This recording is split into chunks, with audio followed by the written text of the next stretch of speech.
जाऊन ये ना. चल ना स्नेहा, किती सुंदर मंदिर आहे. चल ना दर्शनाला. आई, मला रिलिजियस गोष्टींमध्ये खरंच इंटरेस्ट नाही. तू जाऊन ये ना.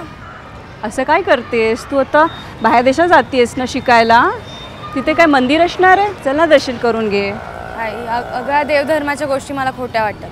विज्ञानात त्याचा काहीच आधार नाही. मी इकडे बसते ना, तेव्हा इथे बसायला. बरं बाई, दर्शन नाही तर नाही, आत तरी चल.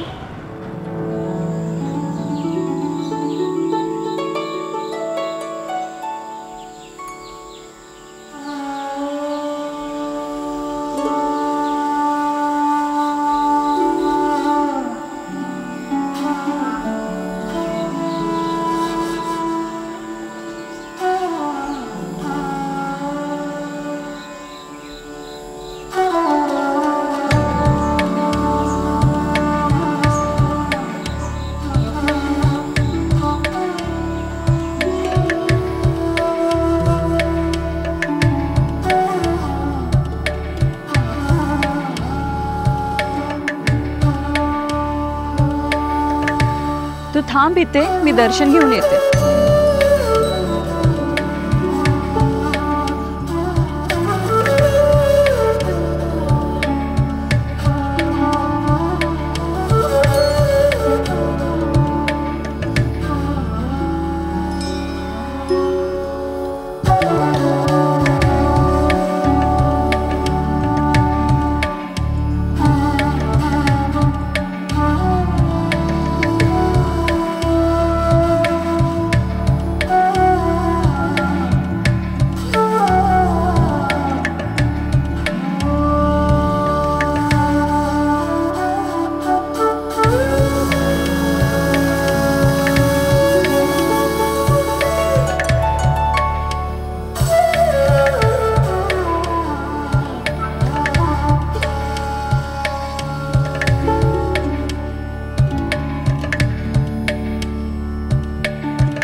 छान फोटोज येत आहेत ना.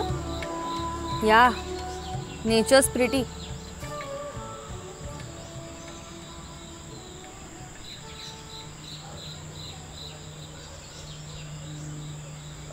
तुम्ही मंदिरात जाताय का? हो, मी दर्शन घ्यायला आली आहे. पण मी बघतीये तू नाही आलीस मंदिरात. Not really into religious stuff. Practical गोष्टींवर विश्वास ठेवते. आणि विज्ञानाच्या जगात देवदर्शन वगैरे. इंटरेस्टिंग. पण विज्ञान आणि श्रद्धा एकत्र येऊ शकतात असं नाही वाटत तुला? विज्ञान आणि श्रद्धा. मी सायंटिस्ट आहात का? हो, मी सायंटिस्ट आहे आणि मंदिरात दर्शनाला पण येत असते. वेट, तुम्ही सायन्स फील्डमध्ये असून दर्शन घ्यायला आलाय? सायन्स आणि स्पिरिच्युअलिटी एकत्र येऊ शकतात स्नेहा. ते एकमेकांच्या विरुद्ध नसतात.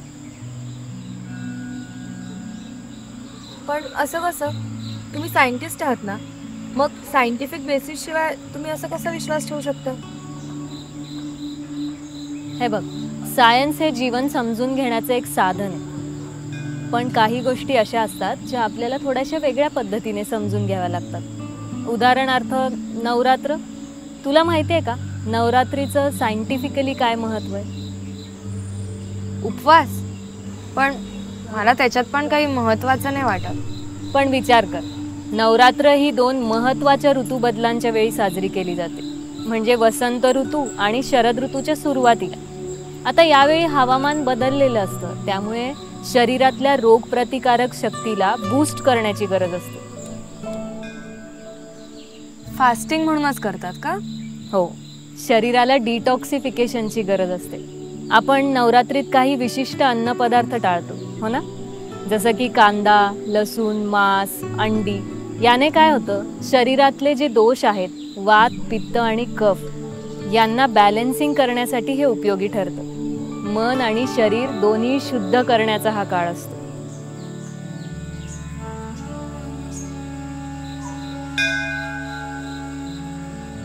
पण मग देवी पूजेचं काय?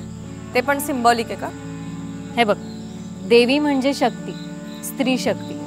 नवरात्रात 9 दिवस स्त्री शक्तीच्या वेगवेगळ्या रूपांना आपण वंदन करतो.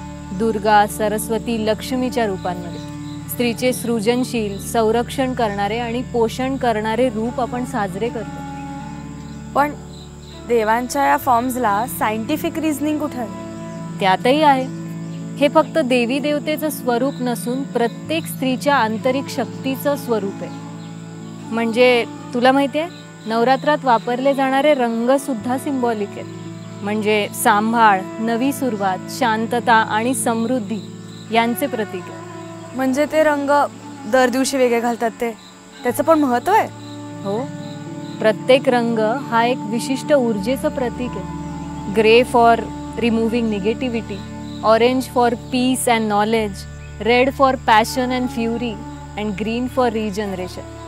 हे रंग आणि त्यांची ऊर्जा आपल्या जीवनात सकारात्मक बदल आणतात.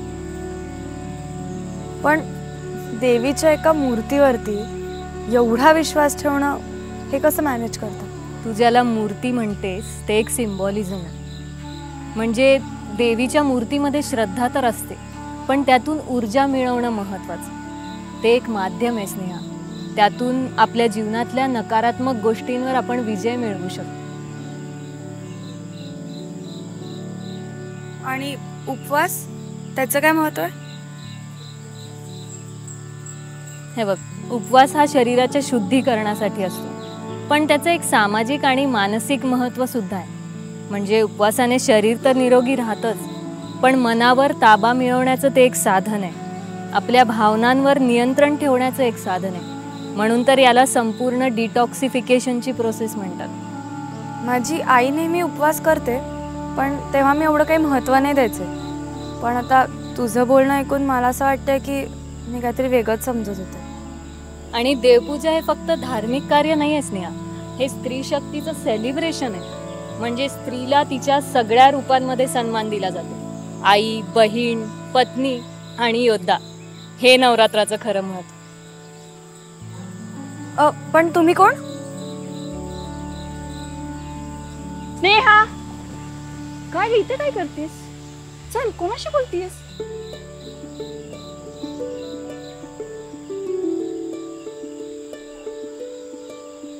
चल, प्रसाद घ्यायचंय. चल. आले.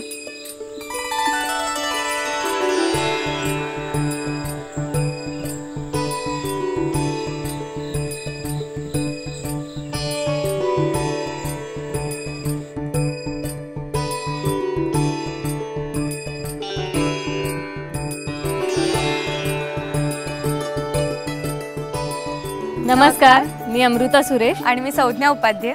तुम्हाला आमची फिल्म आवडलीच असेल. तुम्हाला आमची फिल्म कशी वाटली हे प्लीज आम्हाला कमेंट सेक्शनमध्ये सांगा आणि आमच्या व्हिडिओला लाईक आणि शेअर करा. आणि असेच दर्जेदार फिल्म्स पाहण्यासाठी अनुश्री फिल्म्सला सबस्क्राईब करा आणि बेल आयकॉनला क्लिक करा. आणि तुम्हाला सगळ्यांना नवरात्रीच्या हार्दिक शुभेच्छा.